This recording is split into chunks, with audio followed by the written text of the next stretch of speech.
نہیں اس وقت اتنا پتا چلا کہ میں اپنی ماں کا خیال کروں یا ماں کو مسکرا کے دیکھوں. میری خالہ بھی نہیں ہے, ٹھیک ہے, کیونکہ یا قیوم ہے اللہ تعالیٰ.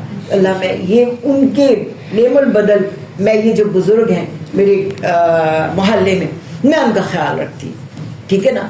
ان کو جا کے پوچھیں, ان سے صفائی نہیں ہوتی. نبی پاک صلی اللہ علیہ وسلم یہی کرتے تھے نا, جنہوں جو کوڑا پھینکا تھا انہوں نے تو نبی صلی اللہ علیہ وسلم نے یہی کیا تھا نا, کہ جب وہ بیمار ہوئی, اب وہ بڑھاپا تو ہے بیماری, اب وہ بوڑھی عورت جو ہے وہ نہیں کچھ کر سکتی تو اس کا جا کے ساتھ دیں. دیکھیے نا, یہ اللہ تعالیٰ سے پوچھیے, اللہ تعالیٰ آپ کو رستے بتا دیں گے کہ یہ کریں یہ کریں یہ کریں. میں نعم البدل, میں اس کا بھی ثواب دوں گا, میں ماں باپ کی خدمت کرنے کا بھی ثواب دے دوں گا. اللہ تعالیٰ تو بڑھا چڑھا کر ثواب دیتے ہیں, ٹھیک ہے نا. لیکن ہم ادھر ہو تو صحیح نا, ہم سوچے تو صحیح اس بارے میں. ہم تو سوچتے نہیں, کہتے ہیں ماں پہ کوئی نہیں, کی کریے. ہاں ساس تو دیکھیں, ساس جو ہے نا اپنی ماں سے زیادہ ساس کا درجہ ہے. کیوں؟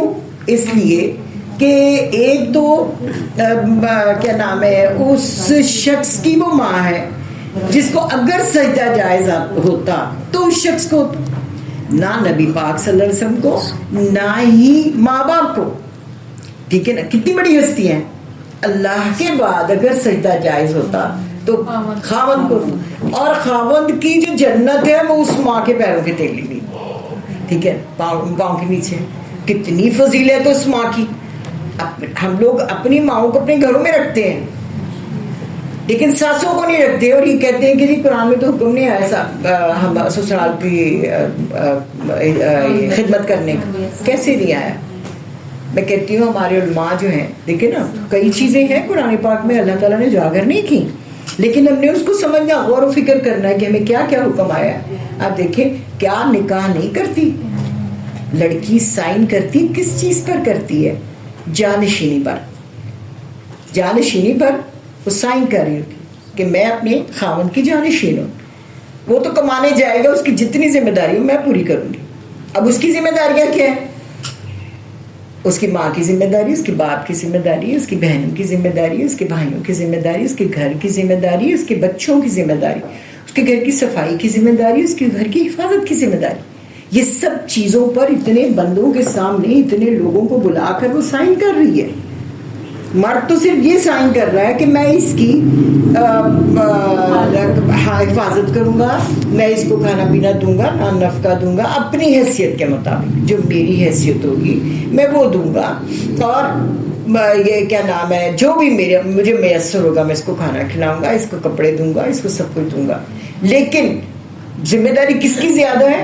وزیر اعظم کی, ملکہ کی, کہ اس نے پورے گھر کا خیال رکھنا ہے, اپنا آپ ختم کر دینا ہے, دوسروں کا خیال رکھنا. لیکن آپ جی یہ چیزیں تو نکاح میں کسی نے بھی اجاگر نہیں کی ہوئی نا, کوئی بھی نہیں کرتا نکاح کے ٹائم بھی نہیں, ایک سائن ہی ہوتے ہیں بس لڑکی لڑکے کے. وہ لڑکیاں یہ سمجھتی ہیں ہم سجنے کے لیے, ہم نے دلہنے بننا ہے, تو یہ چیزیں اور تو یہ ہمارا قصور ہے نا کہ جب ہمارے ہاں لڑکے لڑکی کی شادی, جب لڑکے لڑکی کی شادی ہوتی ہے تو ہم اس کو درس نہیں دلواتے, ہم پارلروں میں بھیجتے ہیں.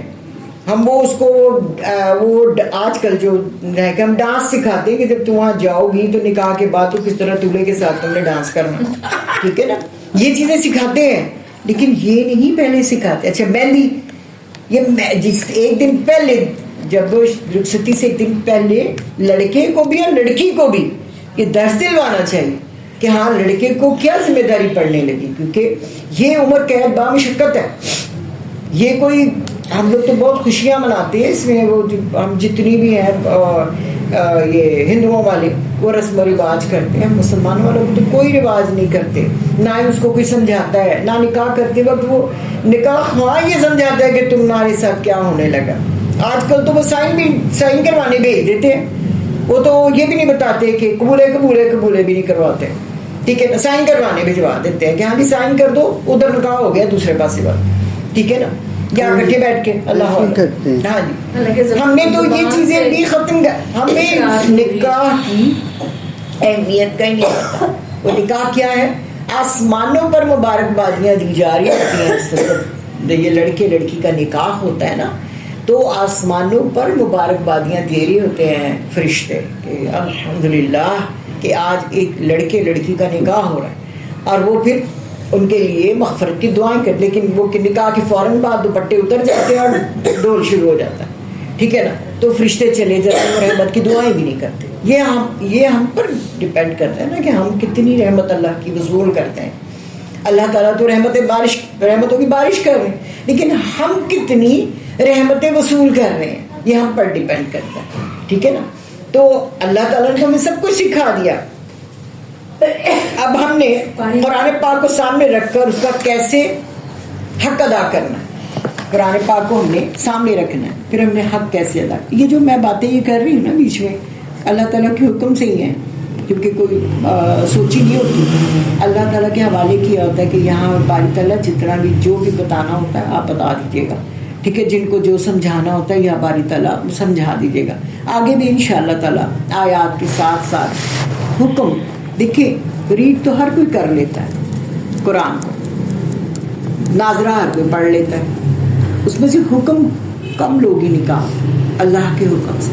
تو ہمارا کام یہ ہے کہ ہم جتنا بھی قرآن پاک یہاں, ہمارا قرآن کو ختم کرنے کا کوئی مقصد نہیں, ہمارا قرآن کو سمجھانے کا مقصد ہے اور حکم نکال کر دینے کا مقصد ہے کہ جو شارٹ پیریڈ میں ہم جتنی بھی آیات جتنی بھی صورتیں ہم پڑھ سکیں, ہم ان کے حکم نکال کر دیں گے کیا فرما رہے ہیں کہ اللہ تعالیٰ نے حکم کیا دیے. اور پھر دعا بھی ہم اسی لیے کرتے ہیں اللہ اپنے حکموں کا پابند بنا دے, اپنی فرما برداری میں لیا, یا اللہ اپنے پسندیدہ بندوں میں شامل کرنا.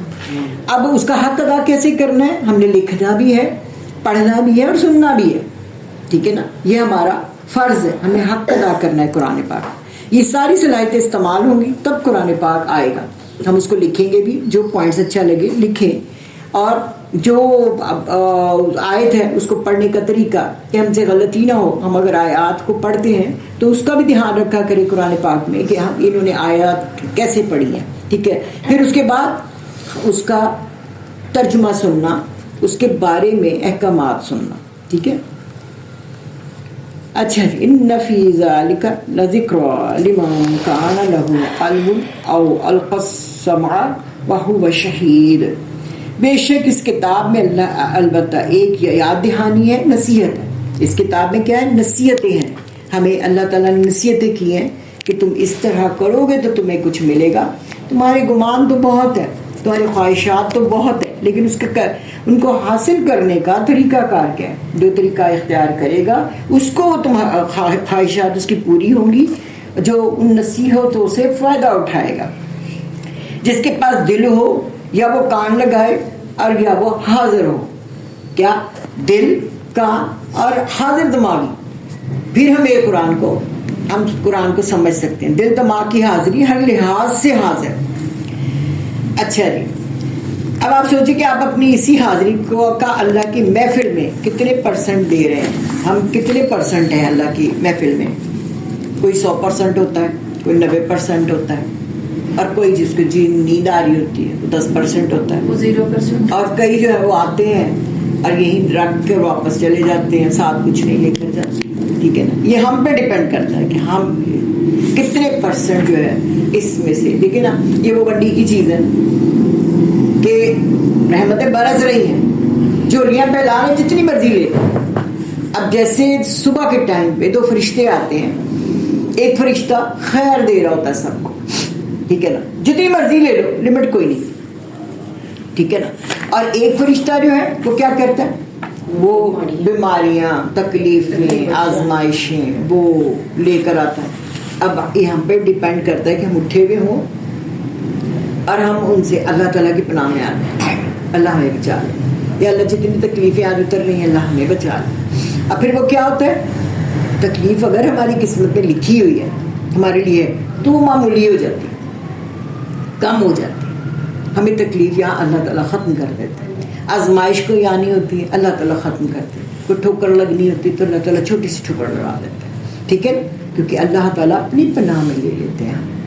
اور یہ کیا ہے, ہمیں کب محسوس ہوگا, جب ہم یا حی یا قیوم پر پورا ہمارا ایمان ہوگا کہ اللہ تعالیٰ ہمارے ساتھ ساتھ ہر وقت ہمارے ساتھ ہے. چھوٹی سی ٹھوکر پہ بھی تو درجات بالکل, کہ وہ چھوٹی ٹھوکر دیتے تو درجات بلند کر دیتے ہیں. آتے آتے میں کتنے پتھر ہمارے پیروں کے نیچے آتے ہیں, لیکن وہ اللہ تعالیٰ کو محسوس ہوتے ہیں. یہ پتھر اس بندے کے پیر کے نیچے آئے, درجہ بلند ہو گیا, درجے بلند ہو گئے, تو کتنا فائدہ. آپ اتنی دور سے آتی ہیں, ٹھیک ہے نا, تو آپ کے پیروں کے نیچے کتنے پتھر آئے ہوں گے, تو کتنے درجات بلند ہوئے ہیں. اللہ تعالیٰ کو دل منظور کرے انشاءاللہ. اللہ تعالیٰ کا دامن بہت وسیع ہے.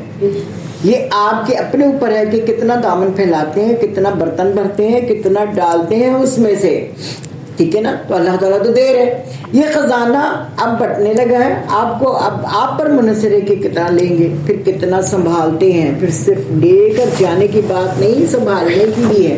یہاں سے تو ہم سارا سن لیتے ہیں, گھر جا کے ہم بھول جاتے ہیں یہ بھی کرنا ہے, یہ بھی کرنا ہے, یہ بھی کرنا ہے, یہ بھی کرنا ہے.